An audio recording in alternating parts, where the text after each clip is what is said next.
మళ్ళీ చెప్పండి. అంతరధికరణము దీంట్లో రెండు సూత్రాలు కదా స్వామి, 20, 21 రెండు సూత్రాలు. ఇక్కడ చూడండి, పూర్వాధికరణములో బ్రహ్మపదము, ఆనందమయ పదము, ఆనంద అభ్యాసము చూసి ఇవన్నీ అనేక పదాలైనప్పటికీ కారణము వీటన్నిటికీ నిర్విశేష బ్రహ్మము అని ప్రతిపాదించారు. ఏం చేశారు అక్కడ?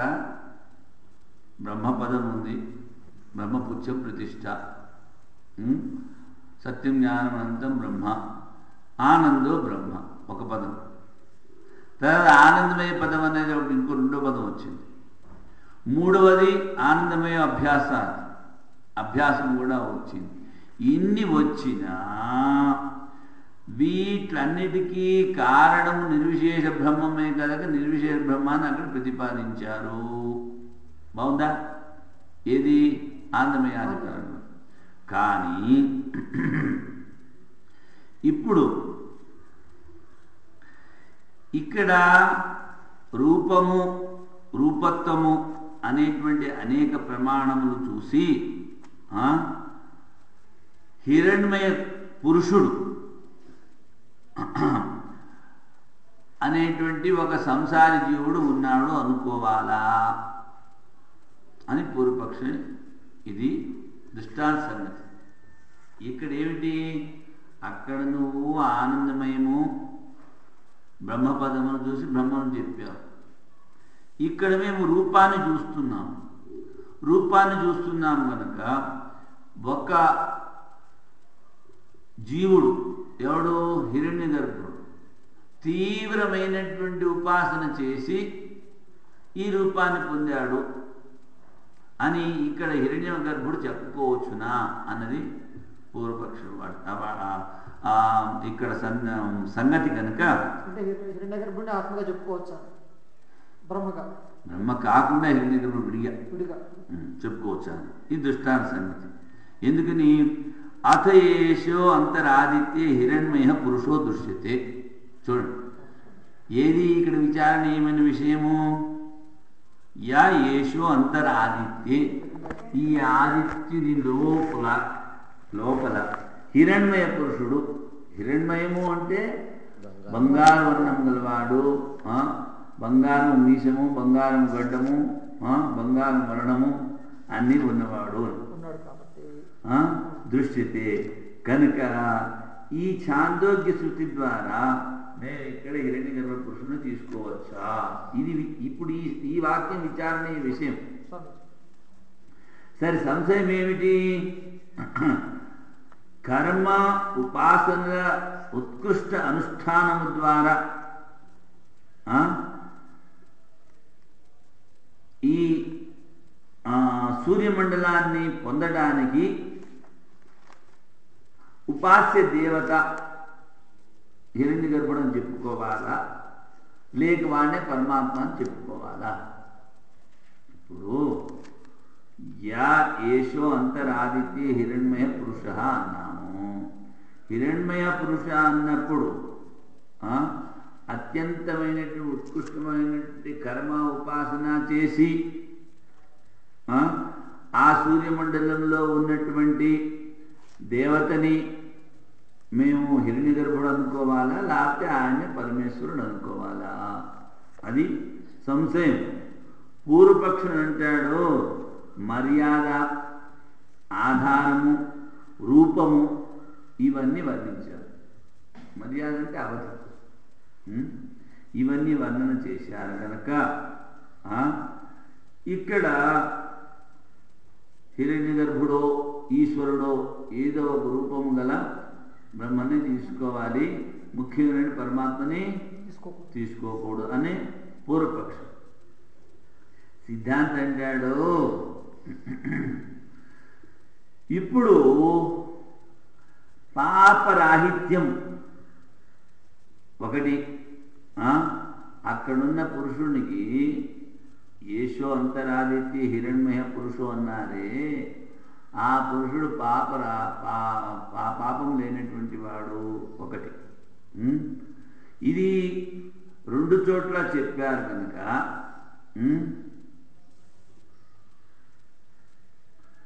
ఇక్కడ ఈశ్వరుడు అనుకోవచ్చు, మాయా మహిమ కలగటువంటి ఈశ్వరుడు అనుకోండి, లేకపోతే మాయ ఉపాధి ఈశ్వరుడు అనుకోండి. మరి మాయ ఉపాధి ఎందుకు తీసుకున్నాడు? లోకానుగ్రహార్థం. లోకానుగ్రహార్థం అంటే జీవులు మొదటి నుంచి ఉన్నారు, వాళ్ళ కర్మఫలాలని అందజేయడానికి, అది లోకానుగ్రహం. తర్వాత ఇంకొకటి ఏమిటి? నువ్వు రూపం ఉందన్నావు.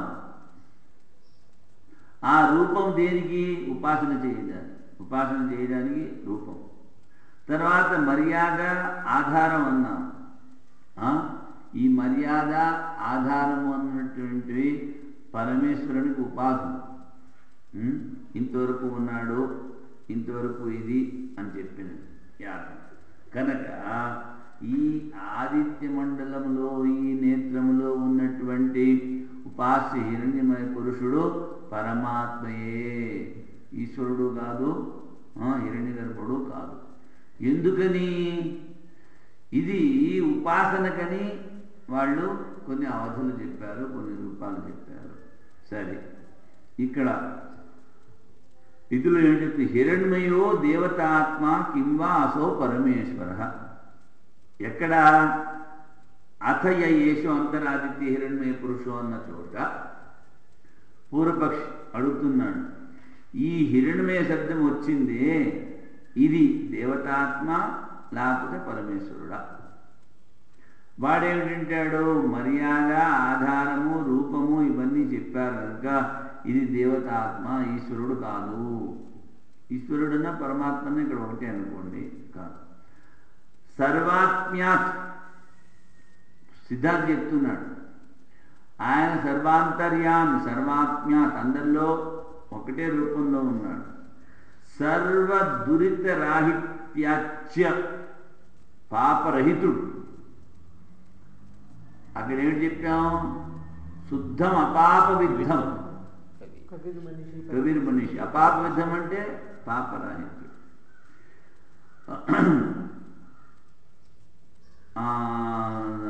సర్వ దురిత రాహిత్యాచ్య ఈశ్వరో మత.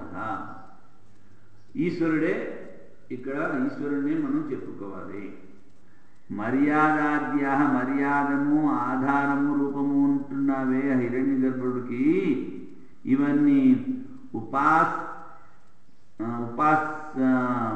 ఉపాస్యార్థం, ఉపాసన గురించి చెప్పారు. ఉపాసన చేసేటప్పుడు ఆ ఈశ్వరుడు కూడా రూపాన్ని కల్పించుకోవచ్చు, చెప్పుకోవచ్చు. ఇప్పుడు ఛాందోగ్యంలో ఛాందోగ్యస్య ప్రథమాధ్యాయే ఉద్గీత ఉపాసనాయాం, అక్కడ ఉద్గీత ఉపాసన అని వచ్చింది. ఉపాసనాయాం ఉపసర్జనాన్ని ఉపాస్యాన్ని అభిధాయ, అంటే ఈ ఏతే ఉపాసనలు చెప్పారో అవి ఉపసర్జనం అంటే వదిలివేయడం చెప్పి ప్రధానం ఉపాస్యం అభిధాతుం ఇదం ఆమ్నాయతే. ఉపసర్జనం అంటే గౌణం, వాటిని వదిలిపెట్టేసేసి ప్రధాన ఉపాసన చెప్పడానికి ఈ విధంగా చెప్పారు. అథ యేషో అంతరాదిత్యే హిరణ్మయ పురుష దృశ్యతే, ఇది వాక్యం. ఇది తత్ర ఆదిత్య మండలే విద్యాకర్మాతిశయవశాత్ కశ్చిత్ జీవో దేవభావోపేత్య.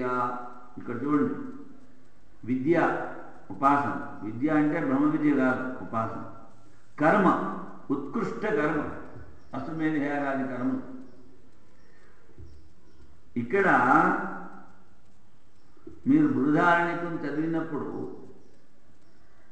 మొట్టమొదటి అశ్వమేధ బ్రాహ్మణం చెప్పారు. చదివారా? లేదు. అశ్వమేధ బ్రాహ్మణంలో అశ్వమేధ కర్మ యొక్క ఫలితము బ్రహ్మలోక ప్రాప్తి, హిరణ్య గర్భ పద ప్రాప్తి. అంటే ఏమిటి? కర్మ ద్వారా ఉపాసన ద్వారా ఉత్కృష్టమైనటువంటి స్థానము పొందవచ్చు. కానీ ఆ స్థానము కూడా ఎవరికి అక్కరలేదో వాడి ఉపనిషత్తు చదవండి అన్నారు. అందుకనే చెప్పాను ఢిల్లా ఢల్లా సాధన చేయొద్దు అని. బ్రహ్మలో భక్తులు చేస్తారు.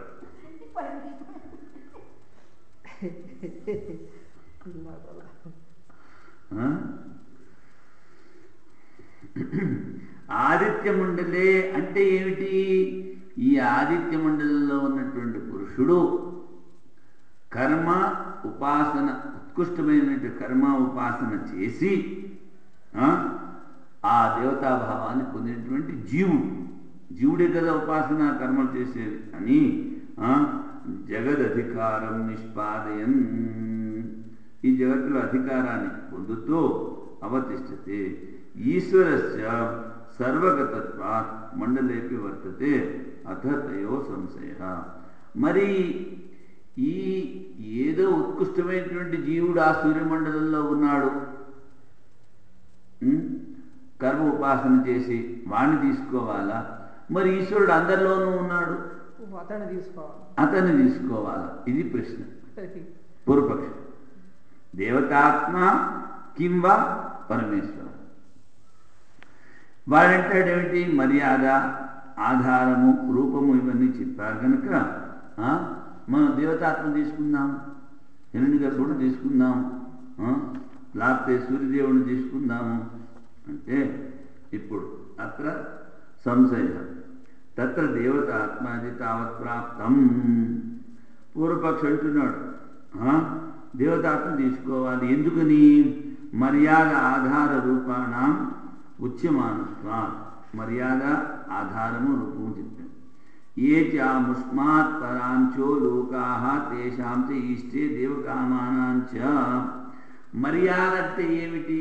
అంతవరకు ఆపూర్యమాణం అచల ప్రతిష్టం అంటే అది చెల్లెలు గట్ట దాటదు మర్యాద సీమ. అదేవిధంగా ఏచ అముష్మాత్ పరాంచో లోక, ఆ స్వర్గానికైనా పైనటువంటి లోకాలు తేషాంచ ఇష్టే, ఆ లోకాన్ని సాధిస్తున్నాడు. దేవకామానాంచ, దేవతల యొక్క కోరికలను కూడా తీరుస్తున్నాడు. ఇది ఐశ్వర్య మర్యాదోక్తి. ఐశ్వర్యము శాసన చేస్తున్నాడు, శాసిస్తున్నాడు ఐశ్వర్యం. మర్యాద ఆ స్వర్గంకైనా పైన ఉన్న లిమిటేషన్ కనుక అంతరాదిత్యే ఇది ఆధారోక్తి. వాడు ఏమిటన్నాడు? ఏషో అంతరాదిత్యే, ఈ ఆదిత్యము లోపల ఉన్నటువంటి పురుషుడు ఉన్నప్పుడు ఇది ఆధారము. హిరణ్మయ పురుష, బంగారు వర్ణం గలవాడు అంటే ఇది రూపోక్తి, రూపం. ఈ విధంగా మర్యాద ఆధారము. ఆధారం ఏంటి? ఆదిత్యం లోపల ఉన్నటువంటి పురుషుడు. రూపం ఏంటి? హిరణ్మయ పురుషుడు. ఇవన్నీ నహి సర్వేశ్వరస్య సర్వాధారస్య నిరూపస్య పరమేశ్వరస్య ఐశ్వర్య మర్యాద ఆధార రూపాన్ని సంభవంతి. చూడు, పూర్వపక్షి తర్కం ఏమిటి? సర్వేశ్వరస్య, అందరినీ శాసించేటువంటి వాడు, అందరికీ ఆధారుడు, రూపం లేనటువంటి వాడు. అటువంటి పరమేశ్వరునికి ఐశ్వర్యము మర్యాద ఆధారము రూపము చెప్పుడు సంభవము కాదు. అందుకని దేవతాత్మ తీసుకోవాలి. ఇది పూర్వపక్షం. అంటే సిద్ధాంతం చెప్తున్నాడు వచ్చితే హిరణ్మయ పరమేశ్వర భవితం పరమేశ్వర భవేత్. ఈ హిరణ్మయ కోశంలో చెప్పినటువంటి వాడు పరమేశ్వరుడే నాయన. కుతః సర్వాత్మత్వ శ్రవణాత్. ఆయన ఎంత నీలో ఉన్నాడో అంత వాడిలో కూడాను ఉన్నాడు, అందరిలోనూ ఉన్నాడు కనుక సా ఏవ ఋక్ తత్సామ తదుక్తం తద్యజు తద్బ్రహ్మ. స ఏవ ఋక్, వాడే ఋగ్వేద మంత్రాలు, వాడే సామంత్రాలు, వాడే ఉక్తం, వాడే యజు మంత్రాలు, వాడే బ్రహ్మము. తత్శబ్దై ప్రకృతం హిరణ్మయం పురుషం పరామృశ్య. ఇందులో తత్శబ్దంతో హిరణ్మయ పురుషుణ్ణి చెప్పడం మొదలుపెట్టి తస్య ఋక్ సామాది అశేష జగదాత్మకత్వం ఉపదిశ్యతే. ఆ హిరణ్మయ పురుషుడే ఋక్మంత్రాలు సామంత్రాలు యజుర్మంత్రాలు అని చెప్పి జగదాత్మకత్వం ఉపదిశ్యతే. ఈ సర్వరూపుడైనటువంటి జగదాత్మకత్వము అని చెప్పారు. తచ్చ అద్వితీయ పరమేశ్వరే ముఖ్యముపపద్యతే. సర్వాత్మత్వము అన్నది ఆ అద్వితీయ బ్రహ్మకే చేరుతుంది. నతు సద్వితీయాయాం దేవతాయాం. ఇప్పుడు ఒకడు అందరిలో ఉన్నప్పుడు ఇంకొక దేవత అందరిలో ఎలా ఉంటాడు? లేకపోతే భూతం ఆవహిస్తుంది. ఒక మనిషిలో ఒక మనిషి ఉన్నప్పుడు ఇంకొక భూతం ఆవహిస్తుంది. అలా కాదు, అందరిలో ఉన్నది ఒకడే పరమేశ్వరుడు. తథా స ఏష సర్వేభ్య పాప్నభ్య ఉదితః. అన్ని పాపాల నుంచి విముక్తుడు పైకి వచ్చేసాడు. ఇది శ్రూయమాణ సర్వపాపరాహిత్యం బ్రహ్మణో అసాధారణ లింగం. ఈ బ్రహ్మమని చెప్పడానికి అసాధారణమైన కారణం ఏమిటి? అన్ని పాపాల నుంచి వాడు విముక్తుడు. యద్యపి దేవతాయా కర్మణి అనధికారాత్ క్రియమాణ కరిష్యమాణం పాపయోరభావ. దేవత కూడా కర్మ లేదు కనుక చేయవలసినవి చేయవలసినవి పాపాలు లేకపోయినప్పటికీ తథాపి అసురాది జనిత దుఃఖ సద్భావాత్. వాడు ఎంత పెద్ద దేవత అయినా మళ్ళీ ఆ రాక్షసులు దేవతలు దెబ్బలాడుకుంటూ ఉండాలి. ఆ దేవతలకి రాక్షసులు ఇచ్చిన కష్టాలు అనుభవిస్తూ ఉంటారు. పులోమని మళ్ళీ దేవుడు ఎదురుపోతాడు. అందుకని దుఃఖ సద్భావాత్ న దేవత. దుఃఖం అంటే మళ్ళీ పాపం కదా. అందుకని దేవతాత్మ కాదు. తథాపి అసురాది జనిత దుఃఖ సద్భావాత్ తద్హేతుభూతం జన్మాంతర సంచిత దురితం అనువర్తతే ఏవ. ఇప్పుడు ఆ దుఃఖానికి కారణం ఏమిటి? ఇంతకుముందు జన్మల్లో చేసినటువంటి సంచిత కర్మ. అందుకని ఇక్కడ దేవతాత్మ తీసుకోవడానికి వీలు లేదు. మర్యాదము, ఆధారము, రూపము ఇవన్నీ చెప్పావే నువ్వు. ఉపాధి ధర్మములు సోపాధికే పరమాత్మను ఉపాసే వర్తితం అర్హంతి. సోపాధిక ధర్మములో ఉపాసన చేయడానికి ఇవన్నీ ఉండొచ్చు. అంటే ఇప్పుడు ఉపాసన అన్నప్పుడు నికృష్టములో ఉత్కృష్టమైనటువంటి దృష్టి. అలాగే ఇప్పుడు సూర్యబింబాన్ని తీసుకున్నావు నువ్వు. ఆ సూర్యబింబంలో ఉన్నటువంటి హిరణ్మయ పురుషుడు రూపము, మర్యాద, ఆధారము, శాసనము ఇవన్నీ ఉన్నప్పటికీ వీరినే పరమాత్మగా ఉపాసన చెయ్యి. ఉపాసన గురించి, ఆ పరబ్రహ్మ యొక్క ఉపాసన గురించి చెప్పారు. అందులో ఈ మంత్రం వచ్చింది ఎక్కడ? ఛాందోగ్యోపనిషత్తులో 1వ అధ్యాయంలో. ఛాందోగ్యోపనిషత్తులో 8 అధ్యాయాలు ఉన్నాయి. ఆ 8 అధ్యాయాల్లో 6, 7, 8 మాత్రమే బ్రహ్మోపదేశం. మిగిలినంతా కర్మకాండ, ఉపాసన కాండ. మరి ఉపనిషత్తులు బ్రహ్మజ్ఞానాన్ని చెప్పాలి, ఉపాసన ఎందుకు చెప్పారు?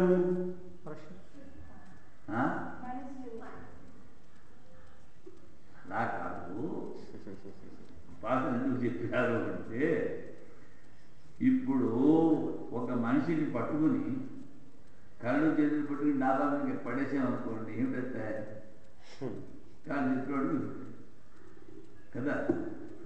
అదేవిధంగా సంసారంలో ఉన్నాడు, కర్మ చేస్తున్నాడు. వాడిని మెల్లిమెల్లిగా బ్రహ్మోపాసన తీసుకెళ్ళాలి. కానీ ఒకసారి ఇక్కడి నుంచి అక్కడికి పడేయకూడదు.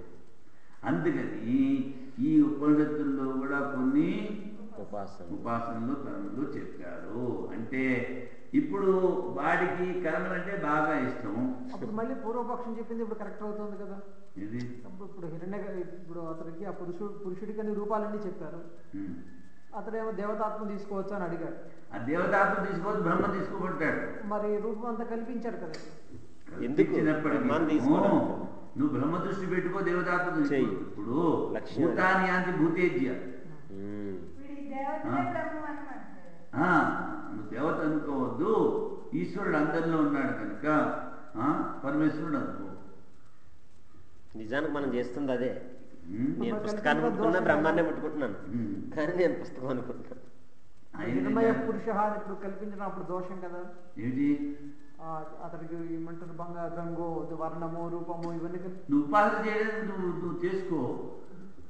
నువ్వు ఉపాసన చేయడానికి ఈ ఉపాసన ఏమి చేస్తావు? దేవత ఉపాసన చేయదు, బ్రహ్మోపాసన చేసుకో. ఆ బ్రహ్మకే గుణాలు ఉన్నాయనుకో, బ్రహ్మోపాసన.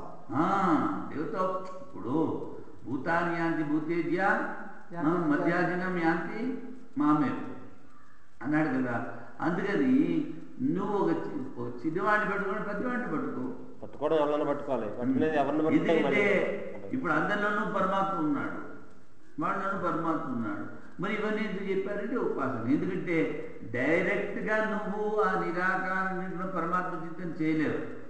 కప్పను తీసుకొచ్చి ఎంత పెద్దది అని అడిగితే ఏం చెప్తుంది? అది పొట్టపై చూస్తుంది.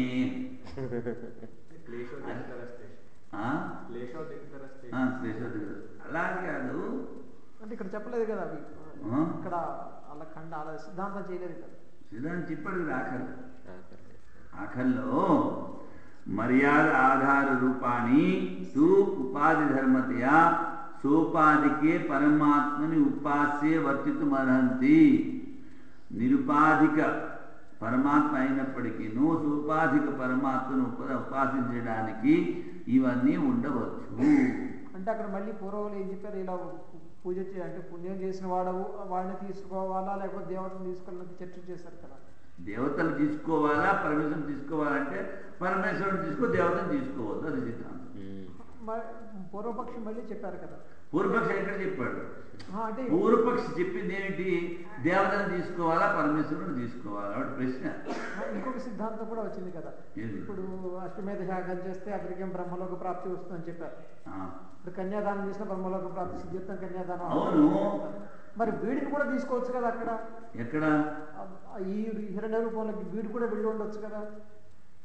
వీడు హిరణ్య అంటే అక్కడే ఉంటాడు. ముక్తి రాదు కదా, బ్రహ్మోపాసన ద్వారా ముక్తి. మరి ఈ రూపంలో ఉన్నది అతడేమని తీసుకోవచ్చు కానీ అదే కదా మరి. హిరణ్య గర్భలోక ప్రాప్తి ముక్తి కాదు కదా. కానీ ఉంది కదా అక్కడ. ఆ హిరణ్య పురుషుడు కనబడుతున్నాడు కదా మనకు, కనిపిస్తున్నాడు. నువ్వు ఉపాసన చేయమని చెప్పాడు, పరమేశ్వరుని ఉపాసన చెయ్యి. అందుకని ఇప్పుడు నేను చెప్పింది కప్పకి ఎంత ఉందంటే ఏమిటి చెప్తుంది? అందుకని దానికి ఏంటి చెప్పాలి? నీకన్నా పెద్ద కప్పని నువ్వు ఉపాసన చెయ్యి, అది నీకు రాదు అన్నట్టుగానే ఇప్పుడు మనిషి ఇంతవరకు కర్మకాండ చేసుకుని వచ్చాడు. ఈ కర్మకాండ చేసుకున్న వాడిని ఒక్కసారిగా నువ్వు బ్రహ్మోపదేశం చేస్తే వాడికి ఏం అర్థం అవుతుంది? ఇప్పుడు కర్మఠులు కూడా లోకానికి పోతున్నారు కదా. లోకాలు పోతున్నారు, లోకాలు ముక్తి కాదు కదా. కానీ వాడు ఆ రూపంలో ఉండవచ్చేమో కదా. ఏమిటి? ఏ రూపం? కర్మఠుడు ఏ రూపంలో? ఈ బ్రహ్మలోకానికి వెళ్ళిన తర్వాత వాడు కూడా ఈ రూపం సంతరించాడేమో. వాడి హిరణ్య గర్భుడు అవ్వచ్చు, అంత హైయెస్ట్ వరకు ఆయనకి ఏంది. కానీ అది హిరణ్య గర్భుడు ఒకటే అవుతాడు. ఉత్కృష్టమైనటువంటి ఉపాసన చేసిన వాడు. అందుకనే మొట్టమొదటి చెప్పాను, ఒకటే బ్రహ్మ ఉంటాడు. వాడికి శాసనాధికారం, ఈ వాడికి శాసనాధికారం లేదు. ఒకడు ఉండు అంతే. ఉపాసన చేసి ఉండొచ్చు. తర్వాత ఇంతకాలం అక్కడ మళ్ళీ నువ్వు ఉపాసన చేసుకోవాలి, బ్రహ్మచింతన చెయ్యాలి. ఇక్కడ 30 ఏళ్ళు 25 ఏళ్ళు నువ్వు చేయని వాడివి, అక్కడ ఇంత దీర్ఘకాలం చేస్తాను గ్యారంటీ ఏమిటి? తర్వాత మళ్ళీ ఏమాత్రమైనా సంకల్పం వచ్చినా ఇంకో కల్పనలో మళ్ళీ కిందకు వచ్చేస్తాడు. ఇన్ని పాటలు ఎందుకు పడాలి? ఇక్కడే ముక్తి సంపాదించుకోవచ్చు కదా తేలిగ్గాను. ఇప్పుడు చర్చ అది కాదు కదా. ఇప్పుడు చర్చ అది కాదు, మీకు అర్థం కాలేదు. వాడన్నది ఏమిటి? ఈ హిరణ్యగర్భ పురుషుణ్ణి నువ్వు దేవతను తీసుకోవాలా పరమాత్మను తీసుకోవాలా అన్నాడు. నువ్వు పరమాత్మను తీసుకో, దేవతను తీసుకోవద్దు అన్నాడు. అంతే ప్రసంగం. అంతే. మీరు డిస్కషన్ అంతా అనవసరం కదా. ఇప్పుడు అంతస్తద్ధర్మోపదేశాత్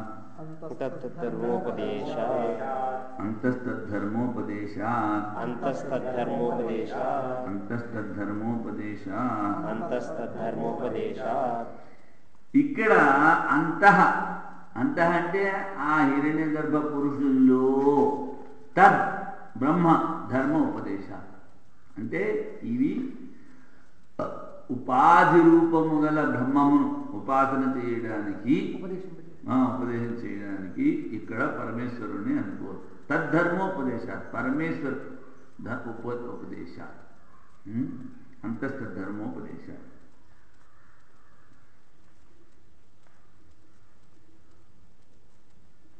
అందుకని ఇప్పుడు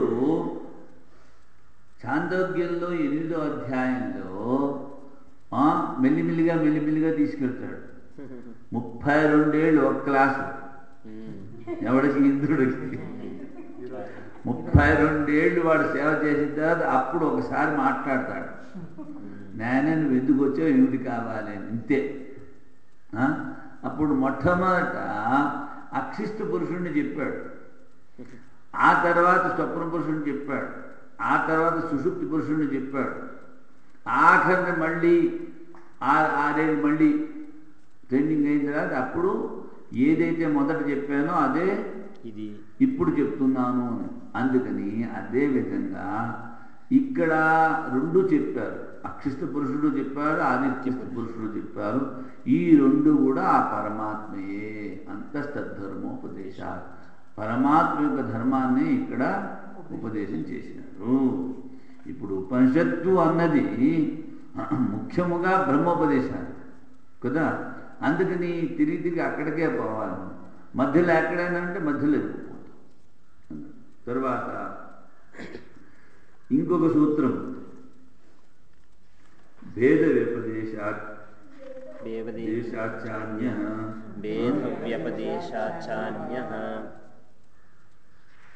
ఇక్కడ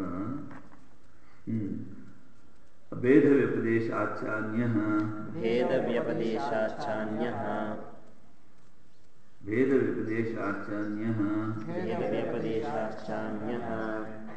అదేనా సూత్రం? అదే 21.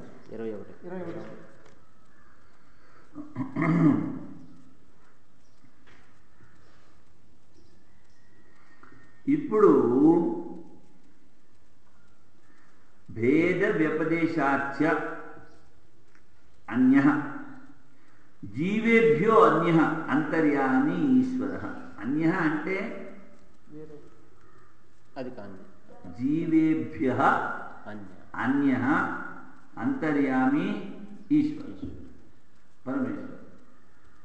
అన్యః అన్నప్పుడు ఇక్కడ ఎవరిని తీసుకోవాలి? జీవుని కన్నా. ఇప్పుడు వాడు ఏమిటన్నాడు? ఉపాసన చేసి ఏదో జీవుడు ఆ దేవతాత్మ అయి ఉండొచ్చు కదా, ఉత్కృష్టమైన జీవుడు. అందుకని ఆ జీవుడికి తీసుకోవద్దు. జీవుడి కన్నా భిన్నమైనటువంటి అంతర్యామైనటువంటి ఈశ్వరుని తీసుకో. అంటే ఏమిటి? ఇప్పుడు ఆదిత్య మండలంలో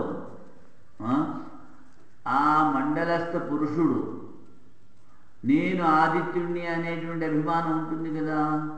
అంటే ఉపాసకుడు అక్కడికి వెళ్ళి ఉంటే ఉపాసకుడు వదిలిపెట్టే వాడిని ఇప్పుడు ఆదిత్య మండలంలో ఆదిత్యుణ్ణి ఉపాసన చేయొచ్చు కదా. అందుకని కానీ ఆ ఆదిత్యుడు లోపల ఉన్నట్టు ఏమిటి? పరమాత్మ. అందుకని ఆ పరమాత్మ నువ్వు తీసుకో. భీషోదేతి సూర్య భీషాస్మాత్ వాతర్భవతి. ఆయన ఎందుకు ఉదయిస్తున్నాడు? పరమాత్మ భయం వల్ల. అంటే ఏంటి? ఆయనలో ఉన్నది కూడా పరమాత్మే. ఆ పరమాత్మను నువ్వు తీసుకో. ఎందుకంటే ఉత్కృష్టమైనటువంటి జీవుడు ఆదిత్యుడు. ఆయనకి లోపల కూడా ఎవరున్నారో ఆయన్ని పట్టుకోండి. ఆయన తీసుకోవద్దు. ఆయన లోపల ఉన్నటువంటి పరమాత్మను తీసుకో. అన్య కుతః ఎందుకు తీసుకోవాలి అంటే భేద వ్యపదేశ. ఆదిత్యే తిష్టన్ ఆదిత్యాదంతరో ఏం ఆదిత్యం నవేద. ఇది బృహదారణ్యోపనిషత్తులో వచ్చింది. దీని అంతర్యామి బ్రాహ్మణము అంటారు. ఇక్కడ భాష కొంచెం మీరు జాగ్రత్తగా వినాలి. నీలో ఉన్నాడు, నిన్ను నడిపిస్తున్నాడు, నీ శరీరమే వాని శరీరము, కానీ నీకు తెలియదు. ఈ విధంగా ఎవడైతే వాడు అంతర్యామి. ఇప్పుడు ఏమిటి అర్థం చెప్పండి. నీలో ఉన్నాడు, నీ శరీరమే వాని శరీరం కదా, నిన్ను లోపల నుంచి నడిపిస్తున్నాడు, కానీ నీకు వాడు తెలియదు. వాడు అంతర్యామి ఈశ్వరుడు. అదేవిధంగా ఎవడైతే ఆదిత్యుల్లో ఉన్నాడో, ఆదిత్యుడి శరీరమే వాని శరీరము, ఆదిత్యుడిని లోపల నుంచి నడిపిస్తున్నాడు, ఆదిత్యుడికి వాడు తెలియదు. వాడు అంతర్యామి. వాడిని తెలుసు. వాడు పరమేశ్వరుడు. అందుకని ఇక్కడ భేద వ్యపదేశాలు. భేద వ్యపదేశం అంటే ఆదిత్య కన్నా భిన్నం. అది ఎక్కడ చెప్పారు? అంతర్యామి బ్రాహ్మణం. అది ఎక్కడ? 3వ అధ్యాయం 7వ బ్రాహ్మణం, అంతర్యామి బ్రాహ్మణం అంటారు. ఏ ఆదిత్యే తిష్టన్, ఆదిత్యుడు లోపల ఉన్నాడు. ఆదిత్యాదంతరో, ఆదిత్యుడు లోపల ఉన్నాడు. ఏం ఆదిత్యో నవేద, ఆదిత్యుడికి తెలీదు నాలో పరమేశ్వరుడు ఉన్నాడు అని వాణ్ణి నువ్వు ఉపాసన చేయనాయి. అందుకని వేద వ్యపదేశాచ అన్య, అన్యంలో పరమేశ్వర, జీవాదన్య ఆదిత్యాదన్య పరమేశ్వర. తర్వాత అధికరణం